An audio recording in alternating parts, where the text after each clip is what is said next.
আসসালামু আলাইকুম। আমি ডেইজি জামান। আমার আজকের টপিকস স্মার্টফোন দেখা সীমার মধ্যে রাখো, ভোর ৫টার সময় ঘুম থেকে ওঠো। আধুনিক যুগের অধিকাংশ ছেলেমেয়েরা অনেক রাত জেগে টাচ ফোন ইউজ করে আর সকাল ১০ থেকে ১২টা পর্যন্ত কোনো খাবার না খেয়ে ঘুমিয়ে থাকে। কিছু কিছু ছেলেমেয়েরা ঘুম থেকে উঠে চা পান করে এবং ধূমপান করে।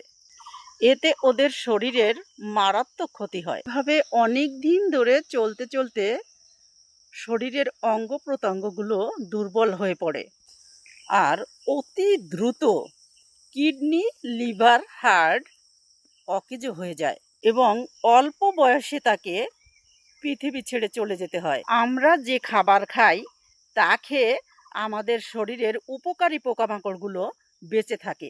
যখন আমরা না খেয়ে থাকি তখন ওই উপকারী পোকামাকড়গুলো না খেতে পেরে আমাদের নাড়ি ভুঁড়ি পর্যন্ত ছিঁড়ে খেতে চায়।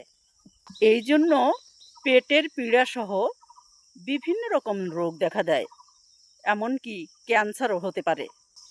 একজন সুস্থ মানুষের মিনিমাম ৮ ঘন্টা ঘুমানো প্রয়োজন, আর ওই ঘুম ঘুমাতে হবে তোমাকে রাত্রেবেলা, দিনের বেলা নয়। কারণ তোমার আল্লাহ তোমাকে হুকুম করেছেন ভোর ৫টার সময় উঠে ফজরের নামাজ পড়ো। তোমার জীবনটাকে প্রতিষ্ঠিত করার জন্য নিয়ম মেনে চলো, সকালে নাস্তা করো এবং কাজের জন্য বের হও।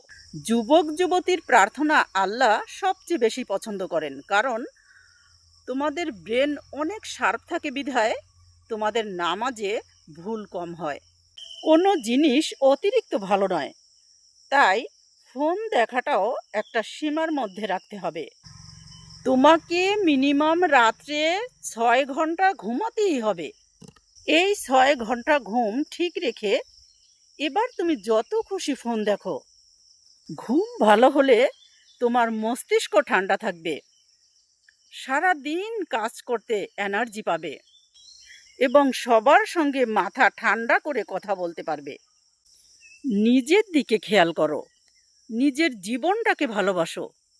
বোকার মতো রাত জেগে নিজের জীবনটাকে বরবাদ করে দিও না। তাই এই বাংলার সব মায়েদের পক্ষ থেকে আমি বলছি, তোমরা ১১টার মধ্যে ঘুমিয়ে পড়ো, ভোর ৫টার সময় ঘুম থেকে জাগো, নামাজ পড়ো এবং সকালের নাস্তা করো আর কাজের জন্য বের হও।